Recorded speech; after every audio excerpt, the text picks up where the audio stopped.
Pak, sebelumnya selamat pagi. Perkenalkan nama saya Ahmad Hussein Mulia Wardana Nurakim. Teman-teman biasanya manggilnya Uce di SI C ya. 4201. Ya, selamat pagi Pak. Nama saya Muhammad Ali Zain. Biasa dipanggil Zain sama teman-teman. Saya sama dari SI 4201. Jadi sekelas gitu Pak. UJ dan Zen ya, berarti ya. Ucen Pak, Ucen. Ken, Ken. Ya. Oke, kita mulai aja Pak ya, langsung ke pertanyaan pertama kali. Langsung aja. Silakan. Baik, untuk pertanyaan pertama, mungkin dari kan ini sebuah podcast mungkin nanti dari teman-teman yang mendengarkan nih belum tahu nih latar belakang dari Pak Lubis. Nah, mungkin pertanyaan pertama boleh dijelaskan sama Pak Lubis Pak Lubis jenjang pendidikan yang dilalui gitu. Oke, terima kasih ya. Nah, mungkin kalau jenjang bisa dilihat ya di CV ya atau di website, mungkin ada banyak. Tapi untuk kemudahan ya saya sebutkan. Saya itu kalau dari SD atau dari mana nih? Kalau SD-nya sih ya di Medan ya, di SD Islam Al-Ulum. Terus kemudian saya masuk ke SLTP Negeri 3 di Teladan, Medan. Baru kemudian kalau SMA saya masuk di boarding ya, di Madaniyah, boarding school. Baru kemudian saya memutuskan untuk kuliah di Malaysia ya, universitas atau university lah, University Utara Malaysia.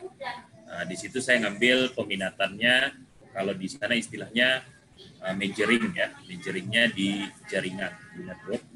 Terus kemudian saya melanjutkan master atau S2 saya di International Islamic University Malaysia ya, terkait dengan sistem informasi. Kemudian untuk doktoralnya saya lanjut di universitas yang sama, fokusnya lebih kepada cyber law ya, hukum-hukum siber. Nah, itu terkait dengan jenjang karir ya. Kalau prestasi ya alhamdulillah ya naik turun lah ya. Waktu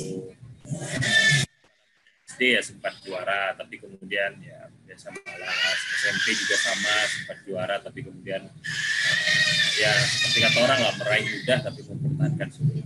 Tapi yang bisa saya ingat sih, saya jadi 3 tahun berturut-turut ya juara umum atau juara 1 seluruh SMA lah ya, seluruh angkatan. Terus kemudian kalau S2 saya sempat jadi best master ya, master student. Kemudian kalau sekarang sih saya sempat juga alhamdulillah ini ya udah 2 tahun berturut-turut jadi best 10 student ya, student perasaan best lecturer ya, 10 lecturer gitu. Dari tahun lalu sampai yang tahun sekarang terkait dengan publikasi. Dan juga masuk di daftar 500 ya, peneliti ya dari Indonesia. Mungkin itu yang pertama sebagai Berarti ini Pak ya, emang Bapak dari SMA itu langsung kuliah buat kuliah di Malaysia gitu ya Pak ya? Sebenarnya enggak juga, kan biasalah namanya anak-anak SMA ya. Ya benar. Yang lagi gamang dan sebagainya, kadang-kadang kita mendengarkan kepada seseorang yang seharusnya nggak kita dengar kan gitu, kita nggak tahu ya. Iya oke Pak. Itu sering terjadi lah ya, pasti kalian ngerti lah. Nah akhirnya ya kalau dari saya sih sebenarnya dulu niatnya mau ini ya, mau kedokteran dulu niat saya gitu. Apalagi adalah dukungan dari keluarga gitu. Tapi ya namanya konflik lah ya, jadi modelnya itu saya sebenarnya bukan mau membangkang ya, sebenarnya mau patuh sama orang tua gitu, tapi cenderung ya entah kenapa lah kita pokoknya mau membangkang aja lah. Kalau kalian mungkin masih merasa dibilang A, sebenarnya dalam hati mau A gitu, tapi entah kenapa B gitu. Nah, ya benar. Lagak-lagaknya lah gitu. Ya, nah benar. Akhirnya jadi terbawa-bawa gitu, sehingga saya melakukan banyak kesalahan-kesalahan, menghabiskan waktu untuk sesuatu yang sebenarnya bisa saya kerjakan di tempat yang lain. Gitu. Alih-alih fokus misalnya mempersiapkan diri di ujian masuk nasional, saya lebih banyak menghabiskan mencoba banyak kampus gitu dengan jurusan-jurusan yang tak jelas. Gitu. Ini saya coba di UGM, saya coba di UNER, saya coba juga ikut ujian masuk di ITB dan sebagainya. Padahal udah dikasih tahu step by step sama ayah saya, kamu fokus aja ke sini aja dulu gitu.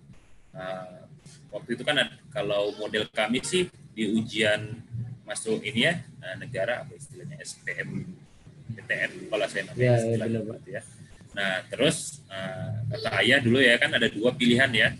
Nah yang paling tinggi passing grade-nya itu kamu turunin ke bawah itu dulu strateginya. Sementara yang passing grade-nya itu paling rendah kamu jadikan nomor 1 karena kecenderungan orang pasti akan milih yang passing grade paling tinggi di nomor 1.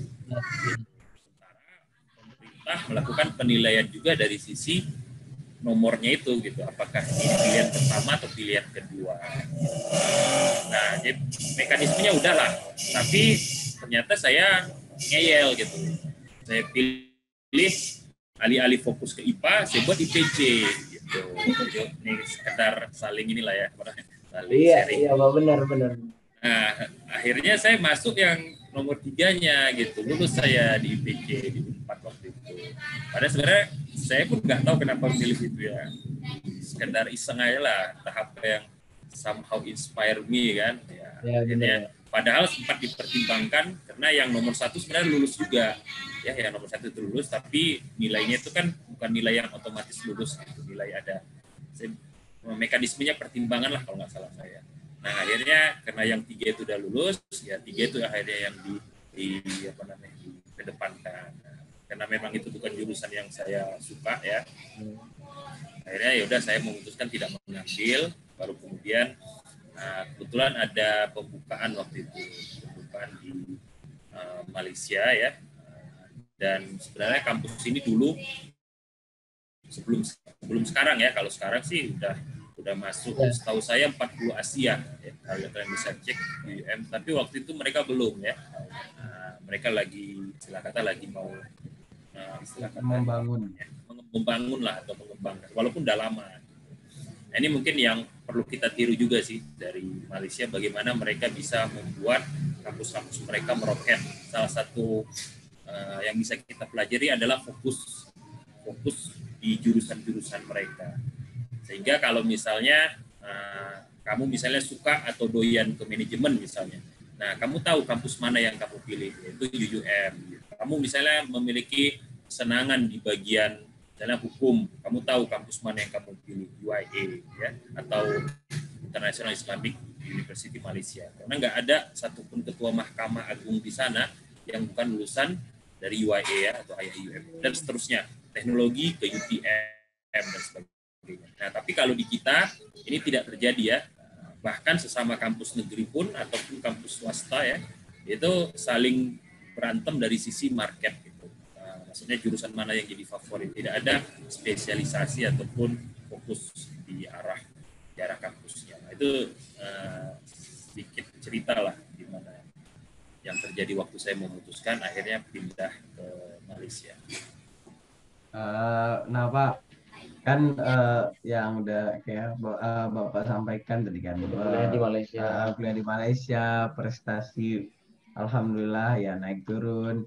Nah, pertanyaannya itu Pak, kenapa Bapak memilih Telkom sebagai tempat bekerja atau sebagai dosen pengajar di Telkom itu Pak?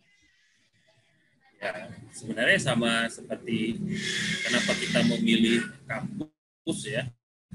Ya, tentu kita pasti ada keinginan lah ya mau kerja di mana dan seterusnya. Ya, begitu juga kamu mau kuliah di mana dan seterusnya. Tapi pada akhirnya kan ya let it flow gitu. Kamu sebenarnya tidak punya kuasa juga gitu untuk memilih tempat bekerjamu. Sebagaimana kamu juga tidak bisa memilih tempat untuk belajar kamu gitu. Nah, kalau saya tanya juga ke kalian, kenapa kalian milih Telkom? Kadang-kadang kan jawaban-jawaban yang istilah kata ya takdir lah ya, maksudnya Iya, benar. ya sudahlah gitu, let it flow. Poinnya sih sebenarnya kalau saya ya dari pengalaman sebenarnya bukan di mana tempat kita belajar ya atau di mana tempat kita mengajar, tapi apa yang kita perbuat untuk tempat kita mengajar gitu, untuk tempat kita belajar. Contoh misalnya kalian ya mahasiswa, alih-alih kalian fokus kepada kampusnya ya dengan segala fasilitasnya ya, dengan segala kemegahannya dan sebagainya. Contoh misalnya dulu waktu saya di UUM ya, itu walaupun mereka belum peringkat tinggi ya waktu itu, belum masuk ke 40 Asia ya, tetapi mereka secara fasilitas itu kampus terbesar kedua di Malaysia ya.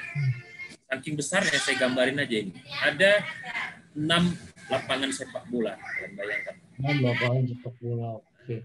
Kalian tinggal pilih saja mau lapangan sepak bola yang mana ya. Ada juga tempat pacuan kuda. Ya, ada juga go-kart. Nah, kurang apa lagi? Bisa main go-kart, ya, bisa pacuan kuda, ada tempat golf. Ya, jadi kalau memang mau bermain golf silahkan. Tapi saya lupa berapa hole ya. Nah, samping golf itu ada kandang rusa. Jadi memang udah mirip Istana Bogor nih. Tapi bayangkan ya, dengan fasilitas seperti itu, ya ternyata saya tidak betul-betul memanfaatkannya. Gitu. Waktu itu saya sibuknya kalau seperti zaman kalian tuh apa ya, ekstrakurikuler lah ya, atau klub ya, atau apa namanya, ya organisasi masyarakat, organisasi mahasiswa. Nah, waktu itu saya sibuknya hanya di taekwondo gitu, yang mereka tidak ada fasilitas khusus gitu. Karena mungkin bela diri itu bukan bagian yang penting lah ya, saya juga kurang tahu. Kalau di sana sih yang fokusnya itu bela negara, apa istilah itu, palapes lah ya, palapes di sana. Nah, itu kan sebenarnya satu hal yang riskan lah, bukan riskan sih maksudnya, yang menyedihkan lah ya. Mereka punya fasilitas, tapi ternyata saya tidak memanfaatkan pacuan kuda, padahal mantep lah rasanya kan kalau ternyata kamu pandai naik kuda gitu, atau naik gokar, dari pernah naik gokar dan lagi gratis kan, kita tinggal tunjukkan kartu mahasiswa ya Sabtu Minggu memang bayar, tapi selain hari itu kita bebas gitu, dengan kartu mahasiswa tadi. Nah, itu satu hal yang sebenarnya kalau menurut saya kembali ke kita ya, kita apa yang kita lakukan di sana ya, apakah kita sudah memaksimalkan potensi kita. Karena sebenarnya di mana saja kita berada ya, kalau kita sendiri tidak ada niat atau tidak berusaha semaksimal mungkin, ya akhirnya kita segitu-segitu aja. Kalau kita membatasi diri kita ya untuk berkembang, ya alhasil ya kita tidak akan berkembang, kita akan terbatasi. Itu sih yang bisa saya sampaikan. Oke. Menurut saya sangat setuju banget sama jawaban Bapak. Itu udah mewakili apa ya? Saya sebagai mahasiswa juga gitu, ngerasanya yang saya rasa. Mau nanya lagi nih Pak.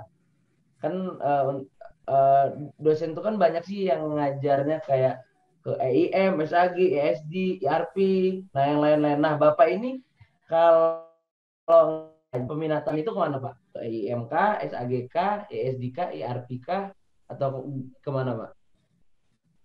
Nah, itu jadinya yang tadi saya sebutkan ya. Kadang-kadang sebenarnya ya bukannya kita nggak sanggup gitu, tapi sebenarnya kita nggak mau. Gitu. Jadi kalau ditanya saya ngajar apa dulu waktu saya sedang S3 itu ya sebenarnya topik saya ya seputaran jaringan ya, keamanan dan sebagainya. Tapi saya ngajarnya itu waktu itu human computer interaction. Jadi interaksi, kebetulan ya cuma itu yang lowong gitu, ada kekosongan lah ya untuk diajari oleh part time. Ya mau tidak mau saya berusaha untuk mempelajari apa sih yang ada di desain, rancangan dan sebagainya, dan alhamdulillah saya bisa ngajar gitu. Jadi kalau belajar dari pengalaman sih, kalau menurut saya ya tadi, kita mau atau tidak gitu. Kalau kamu mau, insya Allah kamu akan bisa. Nah, sehingga akhirnya ketika saya di sini ya, waktu itu sempat juga ya ngajar jaringan ya, karena kan waktu S1 saya juga jaringan ya, ambil jaringan. Waktu itu ngajar apa ya? Pertama kali manajemen jaringan komputer gitu. Walaupun mungkin agak sedikit berbeda ya perspektif di Telkom dengan perspektif waktu saya ngajar. Karena kalau menurut saya ya manajemen itu nggak seperti yang diajarkan di sini gitu, yang arahnya lebih teknis. Gitu. Tapi itu lebih kepada penyesuaian kurikulum lah, itu lain pembahasan. Nah, tetapi saya juga akhirnya ngajar waktu itu perancangan interaksi. Baru kemudian setelah beberapa semester saya juga ngajar customer relationship management ya, terus juga sempat ngajar aplikasi multimedia dan sebagainya. Jadi kalau ditanya ya apa tadi ya kira-kira arahnya kemana peminatannya, ya saya juga berpindah ya, waktu pertama kali saya adanya di KKESD ya, KSD ya, tapi sekarang jadi di KKESA gitu. Saya juga sempat ya cross lah lintas. Jadi nggak ada masalah sih, insya Allah kalau memang itu bagian dari ilmu ya, dan tren, kenapa kita tadi mengkerdilkan diri atau membatasi diri kita gitu. Karena kita juga nggak tahu ke depannya itu bagaimana. Jadi itu yang harus kita persiapkan. Ya contoh misalnya saya punya kawan ya, dia S1-nya itu teknologi pertanian, tapi dia ngambil di sistem informasi. Ya. Nah, itu kan jadi pertanyaan juga, apa hubungannya pertanian sama sistem informasi? Tapi jangan salah, banyak sekarang ya dari jurusan-jurusan lain itu akhirnya malah larinya ke sistem informasi, dan mereka akhirnya bisa memiliki kemampuan atau keahlian yang lebih daripada mahasiswa-mahasiswa yang lulusan dari sistem informasi saja. Padahal kalau kita mau jujur ya, sistem informasi itu sendiri adalah jurusan yang sebenarnya open gitu atau fleksibel. Kalau orang bilang itu kakinya banyak. Jadi kalau kamu memang ada kecenderungan atau ketertarikan ke hukum ya, walaupun tidak secara primary ya, secara utama, ya silahkan. Itulah yang akhirnya jadi cyber law. Dan akhirnya saya mempelajari juga cyber law. Dia dibina sama Profesor Sony Zulhuda ya, asisten Profesor Sony Zulhuda, dia terkait dengan privasi, hukum-hukum privasi. Nah, dan itu walaupun awalnya struggle, tapi sebenarnya nggak ada masalah tadi kalau kamu mau. Saya juga sempat gitu ke arah social science, ya, social science yang survei ya, itu kan arah lebih kepada social science ya, gimana membaca fenomena-fenomena sosial, mengapa seseorang itu melakukan sesuatu, apa motivasinya, faktornya, itu kan arah social science. Saya sempat juga belajar, walaupun mungkin awalnya tadi struggle juga loh, kenapa seperti ini, kenapa seperti ini. Nah, jadi sebenarnya era kita itu adalah multidisciplinary gitu. Dan seperti yang kalian lihat juga ya, teknologi-teknologi sekarang juga cenderung ke arah multidisciplinary, dan itu yang harus kalian persiapkan. Jadi jangan batasi diri kalian gitu. Apalagi kalian ini sekarang kan istilah kata masih seperti benih lah ya, tunas, ya, tunas benih yang kamu tanam itu kalau kamu halangi sinar matahari dia nggak akan besar gitu. Kalau kamu taruh di tempat yang tertutup, dia juga tidak akan besar. Tapi kalau kamu bebaskan gitu, kamu pupuk, kamu kasih air, dia pasti akan tumbuh membesar. Gitu. Nah, kalian juga sama, jangan batasi diri kalian. Gitu. Pelajari aja apa aja gitu. Ya tentunya yang pastinya bagi kalian yang kalian juga punya passion. Insya Allah itu nanti akan berguna gitu. Karena ketika kalian misalnya mau kerja saja, kadang-kadang komunikasi, coba. Nah, itu kan penting juga gitu, interpersonal skill, kepercayaan diri, komitmen, dan sebagainya. Itu hal-hal yang kalian perlukan juga. Belum lagi keahlian-keahlian lainnya. Gitu. Jadi, seperti itu ya, kalau dari saya. Kalau sayanya sih sekarang berada di SAG ya. Kalau secara ini ya, secara posisi. Tapi saya juga membimbing ada dari ED ya, Enterprise Data, apa sih istilahnya? Pokoknya bagian data lah ya. Soalnya udah diubah nih soal nama-namanya. Nah, terus juga ada saya membimbing yang terkait dengan ya enterprise arsitektur ada, yang terkait dengan manajemen juga ada. Iya Pak, lebih berani aja mengeksplor diri gitu ya Pak? Ya, lebih berani. Nah Pak, lanjut ke, kan kita lagi di masa pandemi nih. Nah, eh, maksudnya perkuliahan pun berjalannya juga nggak lancar atau misalnya ada kendala nih. Nah, kalau boleh tahu nih dari Bapak sendiri tuh permasalahan apa sih yang terjadi nih di perkuliahan online kita? Terus apakah sistem yang digunakan oleh Telkom sendiri itu udah efektif apa belum? Oke. Mungkin pertanyaannya rada berat ya untuk dijawab ya. Saya mau Ya, nyoroti Pak. dari sisi yang lain. Nah, saya dulu ingat misalnya saya sering cerita tentang politik, saya cerita tentang ekonomi dan sebagainya. Nah, waktu itu ayah saya main marah gitu. Oh, ngasih itu untuk hal-hal yang nggak berguna loh. Kenapa nggak berguna, Pak? Ini kepentingan bangsa dan sebagainya gitulah. Waktu itu ya. Nah, tetapi sekarang saya dapat ininya gitu, dapat momennya gitu, dapat istilah kata hikmahnya lah, baru sadar gitu. Ya, sama juga gitu. Menurut saya banyak mahasiswa bahkan saya juga dulu ya waktu mahasiswa menghabiskan waktu mereka untuk hal-hal yang sebenarnya nggak berhubungan langsung dengan mereka gitu. Kecuali kamu memang mau jadi ahli ekonomi gitu, kecuali kamu memang mau jadi ahli politik, ya silakan kamu bahas politik gitu. Kecuali kamu mau jadi bekerja di bidang tersebut, silakan bahas hal tersebut. Tapi kalau enggak, ya ngapain habiskan waktumu di sana gitu. Nah, jadi habiskan waktu ya untuk hal-hal yang memang kalian ada passionnya gitu. Misalnya kamu mau jadi ahli IT, ya bahaslah, baca-baca artikel tentang teknologi IT dan sebagainya sehingga dapat insight-nya gitu, dapat roh dari IT tersebut. Kamu misalnya tertarik dengan interpretasi arsitektur, bahas. Jadi itu poinnya. Nah, sama juga ketika kita misalnya ngomongin tentang pembelajaran secara online ya.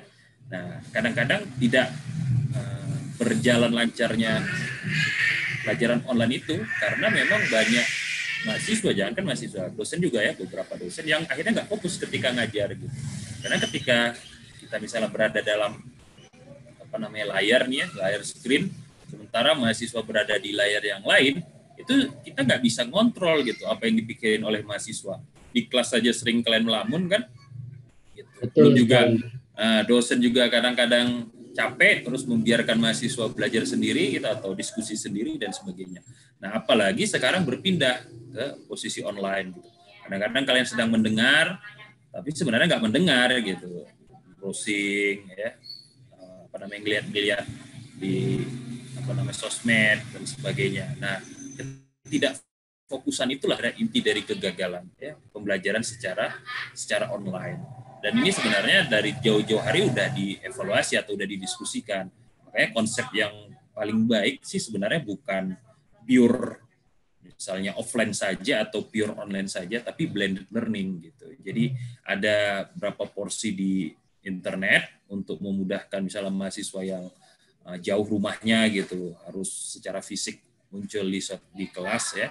Nah, di satu sisi ya tetap ada kontrol gitu dari dosen. Karena kalau nggak ada kontrol, ya mungkin alhamdulillah ya di Telkom itu masih rajin beberapa mahasiswa. Kalau di kampus-kampus lain, saya pernah nanya sama adik saya, itu memang betul-betul nggak datang sama sekali. Jangankan di kelas harian, bahkan untuk UTS sendiri saja, itu sampai dosen yang ngingetin, kamu kumpulin nih, belum ada nih UTS. Coba bayangkan. Dan mereka tidak mengumpulkan itu sebenarnya juga bukan disengaja gitu, karena infrastruktur ya, karena subsidi tidak cukup bagi mereka. Kan harus diperhatikan juga ya kondisi keekonomian dari banyak mahasiswa yang lain.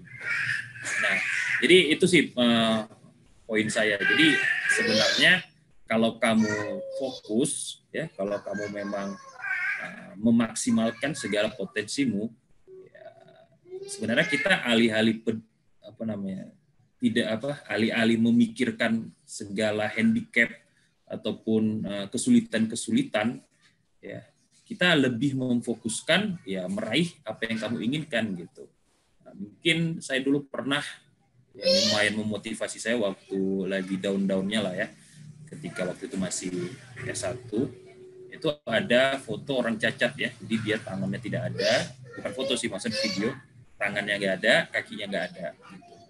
Tapi ternyata dia, nah cobalah bayangkan, dia ya memiliki banyak kekurangan, tapi ternyata dia bisa melakukan sesuatu. Nah, jadi kekurangan itu pasti akan ada. Mau kalian belajar secara tadi ya offline, online, ataupun blended learning, pasti akan ada segala kekurangan. Nah, tetapi sekarang gimana kamu sebagai mahasiswa atau sebagai manusia itu bisa melewati kekurangan tersebut. Karena ya nggak bisa kita anggap ideal ya. Saya bakal punya ini, nggak bisa. Tetapi sekarang dengan segala keterbatasan tadi, apa yang bisa kamu lakukan? Itu kalau dari saya. Oke, berarti ini ya Pak, lebih ke bukan ke si Telkomnya, tapi lebih ke mahasiswanya, cara bekerjanya tuh kayak gimana ya Pak ya? Lebih mau nggak sih mau belajar atau ini ya Pak? Fokus. Kayak gini lah, mungkin kita biar nggak banyak berteori ya. Coba ini tadi Ucen ya sama apa? Lupa saya. Rain, apa Zen ya? Zen. Oke, sekarang coba ini saya nemu juga ini ya dari hasil nonton video juga. Nah, coba sekarang ya, kamu ini tangan. Coba siapa? Entah Ucen, entah Zen lah ya. Satu aja tangan. Nah, satu aja tangan ya. Nanti saya minta ya si Zen tekan itu tangan ya. Oke. Sekarang coba kamu sebutkan misalnya sesuatu yang negatif. Saya lemes. Ya, coba arahnya saling berhadapan kalian, saling berhadapan.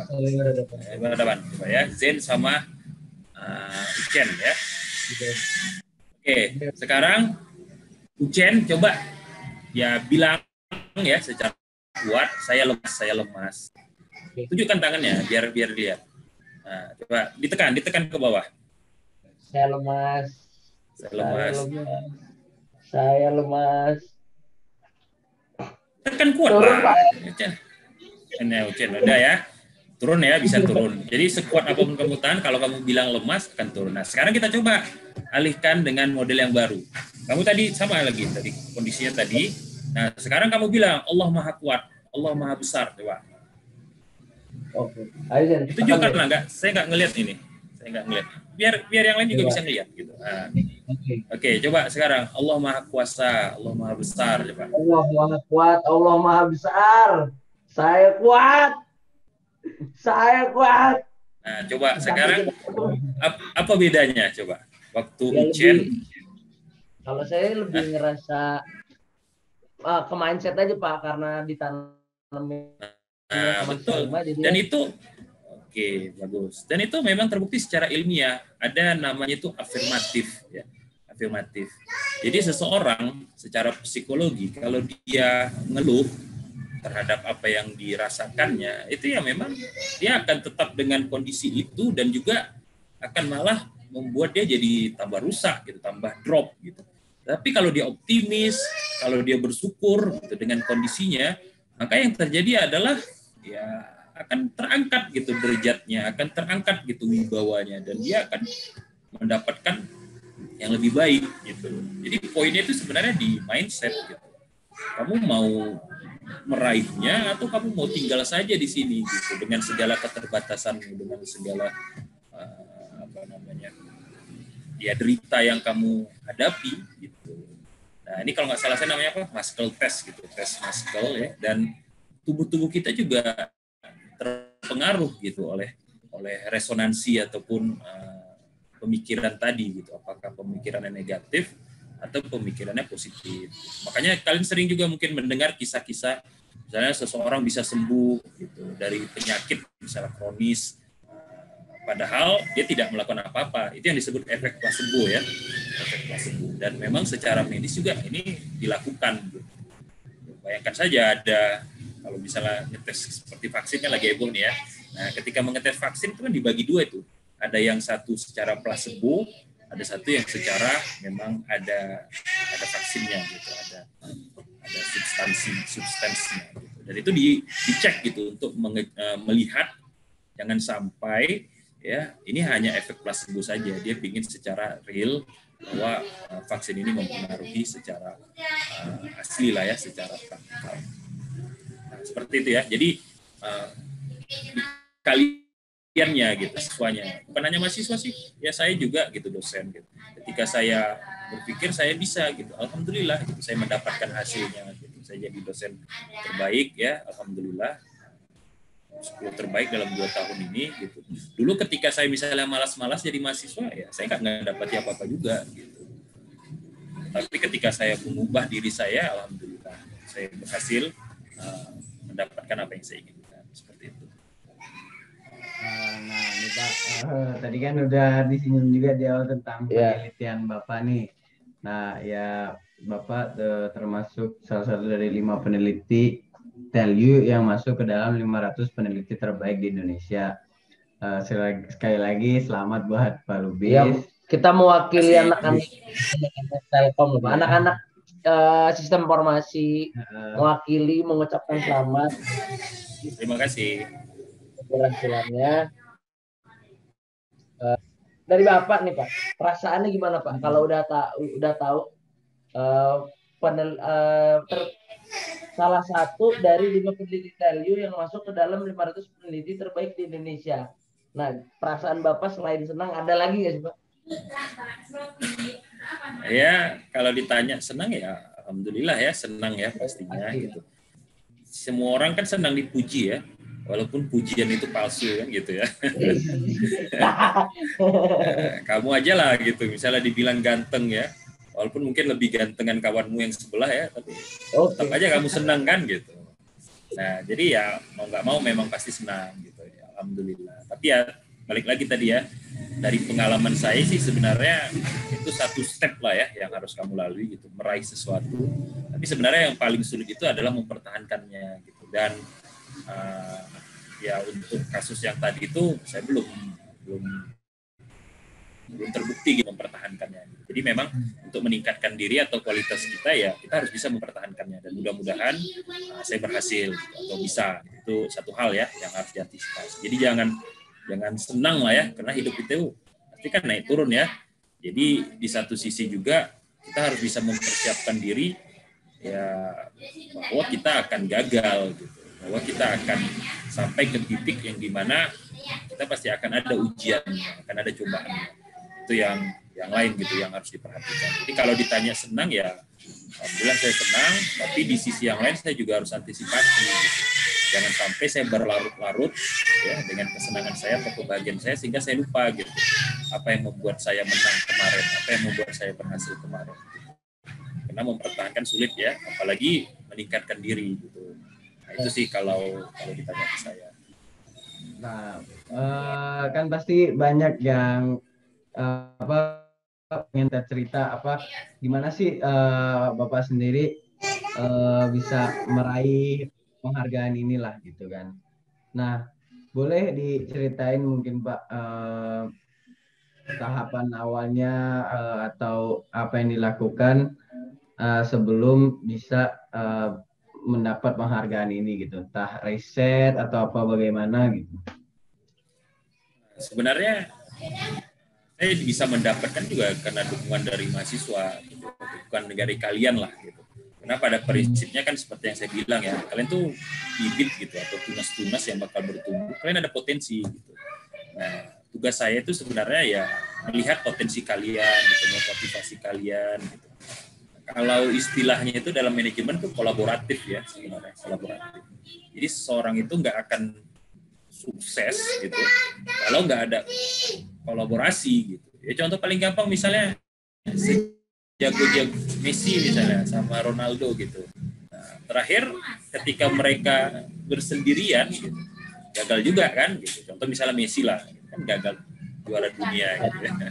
Beda dengan Maradona. Kalau kalian lihat misalnya klip-klip Maradona itu memang bagus gitu secara skill.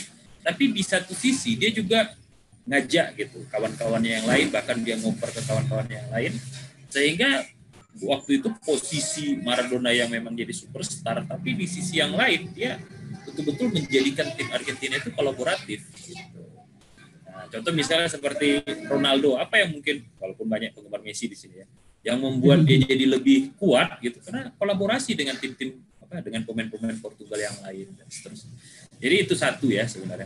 Jadi sejago apapun, sejenius apapun kalian gitu, Kalau kalian sendiri tidak mau berteman atau berkawan atau berkolaborasi, ya tadilah membatasi diri. Oh, saya kan udah pintar, saya kan udah cerdas, saya kan udah jadi. Ingat gitu, pasti kalian akan gagal. Karena manusia itu kan makhluk sosial ya, makhluk yang perlu berinteraksi, makhluk yang perlu yang perlu berkomunikasi dan sebagainya. Jadi itu yang pertama. Kesuksesan saya sebenarnya karena dukungan dari mahasiswa juga. Gitu. Mereka yang mencari saya data. Gitu. Walaupun dalam kasus ini saya kemampuan analisanya. Tapi kan tinggal tunggu waktu aja kalian punya kemampuan yang seperti saya. Saya ingat waktu perkataan ayah saya dulu ya, ketika saya misalnya memilih akhirnya menjadi dosen, apa kata ayah saya? Kesuksesan seorang dosen itu adalah ketika dia bisa memiliki mahasiswa yang lebih pintar darinya. Gitu. Jadi saya merasa sebenarnya ya, secara dalam hati saya merasa masih belum sukses gitu. Karena ya belum ada gitu mahasiswa yang saya lihat gitu lebih, tapi insya Allah ada pastinya kan. Kita kan saya baru ngajar juga ya tahun 2007 lah ya, saya mulai jadi dosen luar biasa di Telkom. Tapi kan 2017 mah belum lulus saya ya 2017 ya. 2017 berarti kan masih sekitar 3-4 tahun ya. Nah tapi saya melihat udah ada beberapa nih potensi-potensi gitu. Ya lulusan dari MSc juga gitu, terus dari beberapa tempat dan sebagainya. Nah, jadi ketika kalian bisa lebih pintar atau lebih cerdas dari saya dan tidak melupakan tadi ya kolaborasi, insya Allah kalian akan sukses dan insya Allah juga saya akan senang gitu karena saya sudah berhasil. Itu yang pertama gitu. Persiapannya ya jangan egoistik lah ya. Walaupun mau nggak mau pasti ada lah ya. Ini nggak bisa dinafikan. Tapi kita coba lawan, kita coba hargai kawan kita coba hargai yang lebih bawah dari kita, mahasiswa gitu misalnya dan seterusnya. Karena bisa saja insight itu muncul di sana. Dan yang lebih penting lagi sih sebenarnya jangan cepat prejudis gitu. Dan ini mungkin ya awal-awal saya rasakan juga gitu. Banyak mahasiswa yang mungkin ketika pertama nganggap saya gimana gitu ya. Ini kejam ini dosen killer gitu. Dan mungkin kalian juga mendengarkan kan beberapa perkataan mungkin ya dari dosen dari mahasiswa-mahasiswa yang lain gitu ya. Nah, tetapi tingkat Pak pasti itu. Tingkat ya. Ya, tingkat. Nah, tapi sebenarnya ya itu tadi yang harus diketepikan ya, prejudis tadi. Jadi jangan istilah kata mungkin ya kita coba ngeliat dari sisi positifnya gitu. Ada kalanya ya seseorang itu melakukan sesuatu yang tidak kita senangi. Nah, jangan langsung cepat ngambil kesimpulan, jahat kali dia. Ya, padahal kan bisa saja ada hikmahnya gitu. Sama seperti kita hidup lah. Misalnya kita berpikir, kenapa sih aku dilahirkan oleh Bapak A, Bapak B gitu misalnya. Kenapa enggak misalnya Michael Jackson saja gitu, kaya raya dan sebagainya. Coba kalian pikir ya. Coba kalian misalnya lahirnya sama Michael Jackson gitu, anaknya Michael Jackson. Hidup dia mungkin lebih berat. Saya pernah mungkin Sylvester Stallone, tahu lah kalian ya, Sylvester Stallone. Itu aktor paling hebat lah ya. Waktu zamannya Rambo, terus juga yang tinju itu ya. Itu anaknya bunuh diri gitu karena pressure. Nah, jadi bapaknya aktor yang top, terus orang berpikiran anaknya juga harus jadi seperti dia gitu. Tapi ternyata pressure-nya luar biasa tinggi. Dan bisa jadi ya itu tadi, berkah kalian lahir di keluarga yang biasa-biasa saja dan kalian tidak menghadapi pressure seperti itu. Nah, jadi maksud saya ya hargai gitu tadi. Jangan afirmatif, jangan hanya menggerutu. Gitu. Dan juga lebih lagi jangan prejudis sama orang. Karena bisa saja ada sebenarnya hal-hal lainnya yang bisa kalian dapatkan atau hal lain yang bisa kalian dapatkan. Dan alhamdulillah ya beberapa mahasiswa yang mungkin ya dulu awalnya menganggap saya tadi ya killer, pelit nilai gitu misalnya dan sebagainya. Nah, saya sempat bilang gitu sama mereka ya, coba kalian bayangkan kalau saya ngasih semua atau di satu kelas itu A, apa yang terjadi? Inflasi nilai gitu. Dan ini juga bisa berpengaruh terhadap ketika kalian mau kerja misalnya. Ketika dilihat ini A, tapi nggak ngerti gitu misalnya ya ketika diwawancara itu. 1, 2, 3 misalnya atau sampai 10 gitu. Pihak interviewer atau HRD ternyata menemukan mahasiswa dengan nilai A tadi ternyata tidak memiliki ilmu gitu, atau tidak memiliki kapabilitas yang bagus. Coba yang jelek, nama kampus, ketika nama kampus jelek ya akhirnya berempet kepada kalian juga. Nah, itu sebenarnya kan konsekuensi yang harus kalian perhatikan juga gitu. Nah, jadi di satu sisi kalau kalian dapat A lah ya, misalnya peduli saya dapat A, tapi di sisi yang lain kalian juga harus bersyukur ada kawan-kawan kalian yang juga ya merelakan dirinya untuk dapat nilai misalnya tadi AB atau B atau C bahkan ya, sehingga nilai A kalian itu jadi ada value-nya gitu, ada nilai. Itu sih kalau dari saya ya, kolaborasi itu jangan sampai diketepikan. Nah, iya. Nah, terus kan Pak, tadi Bapak kan udah nyinggung juga tuh tentang mahasiswa untuk penelitian, tentang pra-penelitian. Nah, menurut Bapak tuh bagaimana ya mahasiswa tuh bisa lebih tertarik gitu melakukan riset dan juga melakukan dengan cara yang benar gitu. Oke. Kalau saya sih sebenarnya kita hidup di era yang sebenarnya kurang bagus ya secara sistem gitu kalau kita ngomong secara sistem. Kenapa kurang bagus? Karena diformalisasikan gitu. Atau misalnya pendidikan, kalian harus masuk gitu ya, 1 tahun ngambil mata kuliah ini, tahun berikutnya harus ngambil ini, dan kalau bisa ya lulus dalam 3,5 tahun gitu misalnya. Kalau enggak ya dalam waktu rentang misalnya 5 tahun ya, ada batas-batasannya. Nah, kalau menurut saya ini bukan sistem yang ideal. Itu yang pertama. Terus yang kedua, kalau kita berkaca ya kepada mekanisme dulu, itu ada namanya sistem padepokan ya, atau pesantren lah ya. Di mana ya kalau kamu memang mau sukses ya kamu sendiri menentukan gitu apa yang mau kamu pelajari dan sampai berapa lama kamu mau belajar gitu. Baru kemudian kamu latih gitu dengan pengalaman. Nah, itu sistem padepokan dulu lah ya.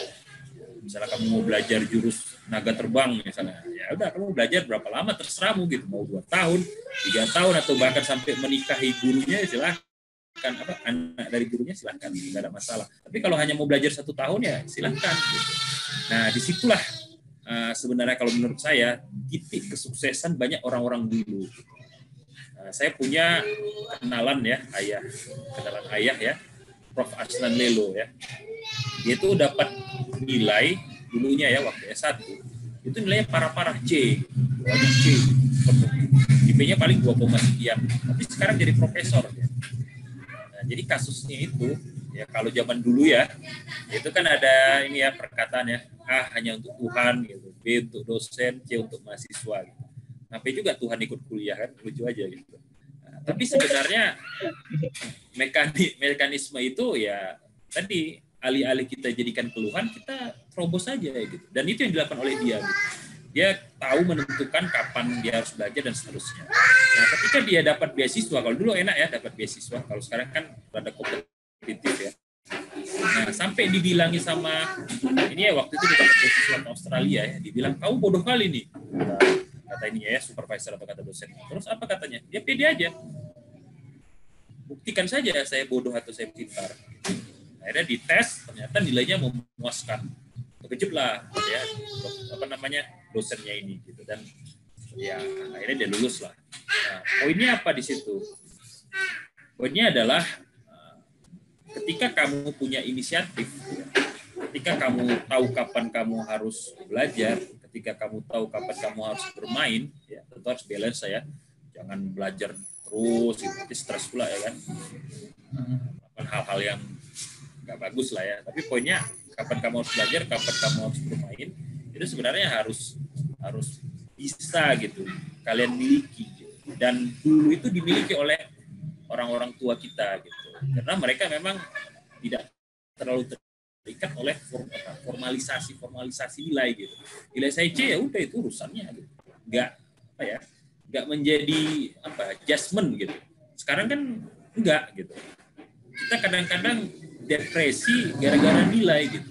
Padahal kamu itu bukan nilai gitu. Kamu itu adalah sesosok manusia yang bisa berubah. Ya, sesosok manusia yang bisa melakukan sesuatu yang extraordinary gitu kalau kamu mau. Ya, jadi jangan kerdilkan dirimu hanya terkait dengan nilai-nilai tadi gitu. Ya seperti tadi, contoh misalnya Bruce Lee. Bruce Lee kalau lihat sejarahnya dia cuma sama Ip Man, ya itu kan nggak secara formal gitu dia belajar, dia ngelihat aja Ip Man itu. Tapi ternyata dia jadi sukses kan, gitu, karena dia mau untuk sukses. Nah jadi poinnya di situ ya. Sistem ini akhirnya membuat kita jadi lebih lebih manja lah gitu. Oh ya udah saya lulusnya 1 tahun. Oh ya saya lulusnya setelah berapa tahun gitu. Oh ya mata kuliah ini yang harus saya ambil. Akhirnya kamu nggak punya inisiatif sendiri untuk memilih mata kuliah mana yang bagus untuk kamu, ya manja gitu. Nah jangan sampai kemanjaan itu ada di diri kalian kalau menurut saya. Ya walaupun tadi ya niat awal dibikin institusi atau dibikin sistem seperti ini ya biar untuk membantu gitu. Tapi sebenarnya kalau menurut saya akhirnya jadi membuat banyak inisiatif mahasiswa itu tidak terlatih gitu dari dulu gitu sejak. Dan kita nggak bisa maksa kan sistem jadi padepokan dan sebagainya. Ya, bisa. Tapi di kaliannya gitu. Coba kalian tentukan sendiri mata kuliah apa yang kalian sukai. Tentukan sendiri masa depan kalian mau apa. Sehingga dengan hal seperti itu, kalian bisa memutuskan mau penelitian apa yang kalian lakukan. Gitu. Atau mau menantang atau challenge diri kalian sendiri gitu. Dengan misalnya ikut serta dosen yang mana gitu. Maskah atau penelitiankah dan sebagainya. Sehingga ya banyak gitu pengalaman gitu yang bisa kalian dapatkan. Oke, seperti itu mungkin ya. Kan ini ya Pak ya, tadi kan Bapak juga udah sedikit bilang perbedaan mahasiswa sekarang sama mahasiswa yang dulu. Nah, sebenarnya saya lebih penasaran nih Pak, perbedaan mahasiswa di Indonesia dengan di Malaysia Pak. Ada nggak sih Pak perbedaannya menurut Bapak? Ya, pasti ada lah ya. Mahasiswa kita kan pintar-pintar ya. Nah, Alhamdulillah. Cuma alhamdulillah ya seperti saya best master student ya. Nah tapi sebenarnya ya yang harus dipertimbangkan juga ya, kesuksesan itu bukan hanya dari sisi kecerdasan. Seringkali kita ya ini mungkin saya mau melihat dari sisi yang lain lah ya. Kita itu cenderung sombong gitu. Orang-orang Indonesia, banyak orang pintar. Nah tetapi kita lupa bahwa untuk sukses itu bukan hanya dari sisi pintarnya, gitu. Tapi sisi bagaimana kita bisa menggunakan potensi yang kita punya untuk kesuksesan. Contoh misalnya, ketika misalnya Cina lah ya, saya ngambil contoh itu Tiongkok, namanya kan Tiongkok sekarang ya. Nah, mereka berada di bawah garis kemiskinan. Ya. Terus apa yang dilakukan oleh mereka? Ya mereka berkolaborasi tadi bikin factory dan sebagainya untuk bikin sesuatu yang sebenarnya simpel-simpel saja, sederhana saja ya, seperti misalnya jarum, gunting kuku ya, peralatan-peralatan mandi ya untuk tutupnya itu dan sebagainya. Dan akhirnya mereka menguasai gitu pasaran di dunia dengan produk mereka yang melimpah tadi gitu. Jadi alih-alih mereka fokus mencerdaskan ya bangsa-bangsa mereka, tapi mereka mengikat ya diri mereka dengan nasionalisme, dengan rasa perkawanan tadi ya, kesetiakawanan tadi untuk memproduksi sesuatu yang lebih besar, lebih banyak. Nah dari situ kemudian mereka naik tahap ya 1, 2, 3, akhirnya seperti yang sekarang kalian lihat gitu. Ya, tapi kalaupun ditanya siapa yang pintar di sana, siapa yang cerdas di sana, kita nggak benar-benar bisa menjawab juga kan gitu. Dan itu sebenarnya potensi kita sebagai bangsa yang besar. Ya, contoh misalnya, kalau misalnya kalian pergi ke Tanah Abang atau apa, terus ya ini mungkin negatif lah arahnya ya, tawuran gitu, ya, atau ada preman rame-rame, sejago apapun kamu bela diri pasti kamu takut kan, lawan 10 orang megang parang gitu, atau 15 orang megang parang. Nah, padahal itu kan potensi kita gitu. Potensi kita adalah kita bangsa yang besar gitu, dengan banyak orang ya. Kecerdasan memang satu tahap gitu, tapi kenapa nggak potensi ini saja yang kita gunakan? Karena ini kan lebih mudah gitu ya, mengumpulkan orang yang punya satu visi, yang sama visinya gitu. Nah, kita buat sesuatu yang lebih mudah saja gitu ya, garam lah misalnya ya, atau apa gitu, produk apa dan seterusnya. Nah, seperti yang dilakukan oleh Cina, seperti yang dilakukan oleh India juga sama ya. Mereka mulainya dari sisi itu. Gitu. Oh, banyak juga yang masih terbelakang di sana kan. Kalau kalian lihat misalnya lucu aja gitu, ada misalnya mereka menjadikan apa namanya kamar mandi misalnya diiniin kan, dijadikan tempat yang keramat dan sebagainya, kan lucu gitu kita ya melihatnya. Tapi secara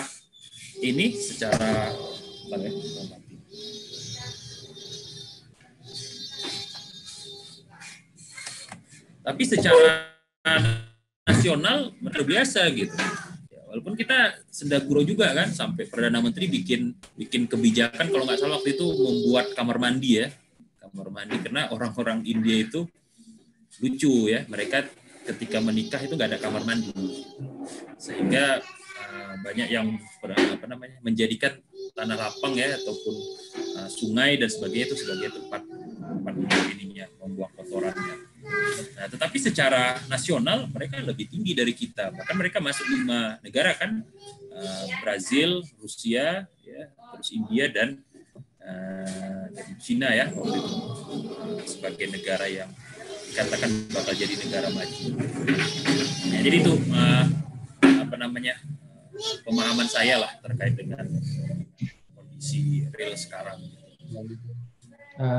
Perbedaan tadi ya, Nah, perbedaannya ya sama kasusnya. Kalau dari cerdas ya kita lebih cerdas, tapi orang Malaysia itu mereka ya tadi setia kawan mereka kuat, terus juga kepedulian sosial mereka juga kuat. Contoh misalnya pernah kejadian saya pecah ban ya motor, waktu itu barengan sama kawan, ya kita ngerasa waduh nggak ada yang peduli nih, apalagi di sana sepi ya. Tapi ketika ada satu orang lewat, dia langsung berhenti. Jom, saya antar kamu ke bengkel sana, kata dia. Ya udah, coba bayangkan gitu. Nah, di kita itu kurang gitu kepedulian tadi. Karena memang mencerdaskan bangsa tadi kan perlu proses yang panjang ya. Nah, makanya alih-alih kita ke arah sananya, kenapa nggak dimulai dulu dari memupuk rasa kesetiakawanan, memupuk rasa persaudaraan, dan sebenarnya kita punya gitu. Dengan misalnya kalian ya organisasi ada MSI, terus juga organisasi-organisasi lain misalnya kecintaan alam ya, organisasi berdasarkan kegemaran misalnya fotografi dan sebagainya. Nah, itu sebenarnya membuat value kita gitu. Oh, Malaysia dengan kita kan sama sebenarnya dari sisi rukun gitu. Dan kesuksesan mereka sebenarnya dari sisi itu gitu.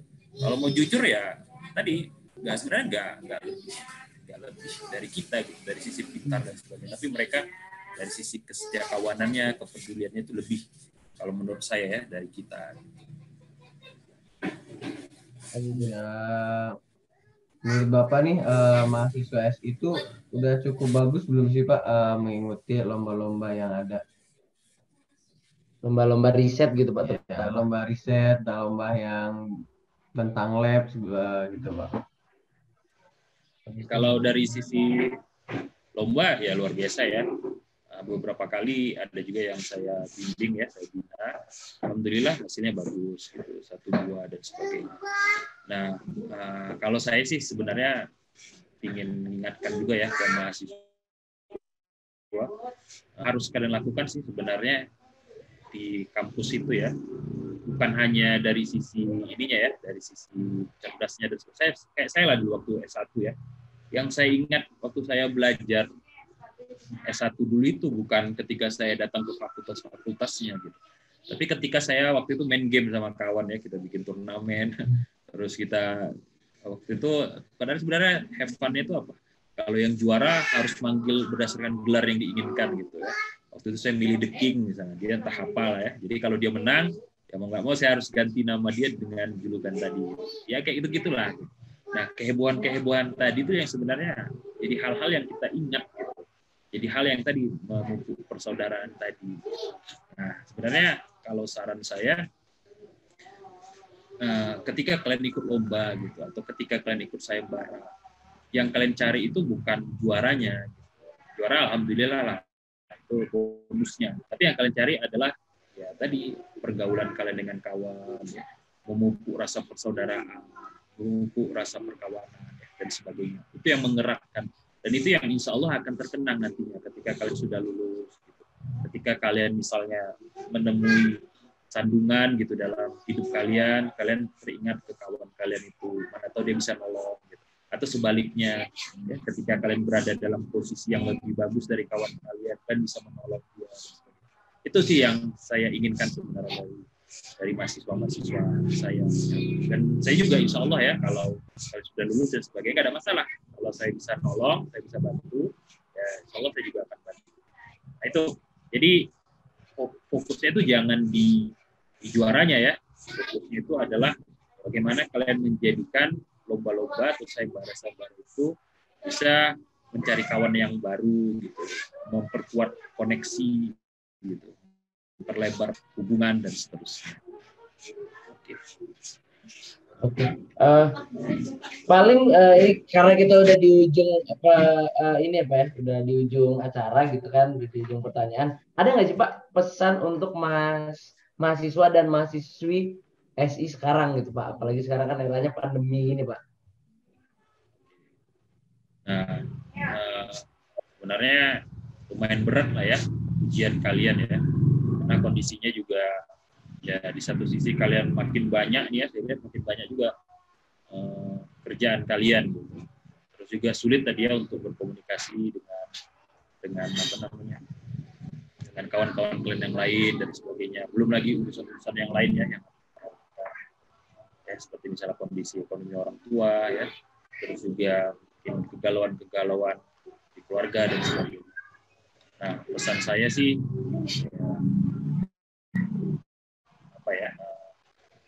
ya tetap semangat lah ya, tetap semangat karena apapun ya yang terjadi ya, apapun yang terjadi tetap kalian yang sebenarnya megang kontrol. Maksud saya ya, ketika kamu memutuskan untuk menyerah, ya yang terjadi adalah kalian akan menyerah gitu. Tapi ketika kamu memutuskan untuk tetap maju gitu ya, dengan segala kekurangan dan sebagainya, insya Allah kalian akan tetap bisa maju. Nah itu sih mungkin nggak terlalu inilah ya, terlalu menginspirasi banget, tapi poin saya ya insya Allah kalian sanggup lah untuk. Saya dulu juga mikir ya, mungkin pengalaman dulu waktu pas saya praktikum ya, hampir lulus nih ya. Nah waktu itu kita 6 bulan ya praktikum, waktu itu saya di Telkom ya, di divisi multimedia. Nah terus disuruh bikin aplikasi banyak pula lagi fitur-fitur dan sebagainya. Sementara waktu itu saya belum terlalu menguasai PHP ya waktu itu.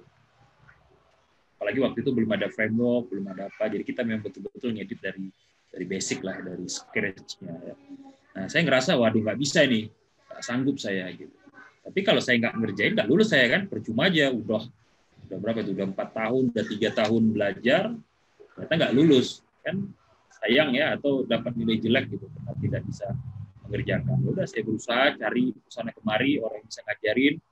Pertama dapat gitu di lembaga tertentu, ternyata pelajarannya tidak memuaskan gitu, pelajaran basic lah. Sementara kalau basic mas saya udah kuasai, yang perlu itu saya pelajaran yang lebih dalamnya gitu. Cari ke sana kemari ya alhamdulillah akhirnya nemu gitu.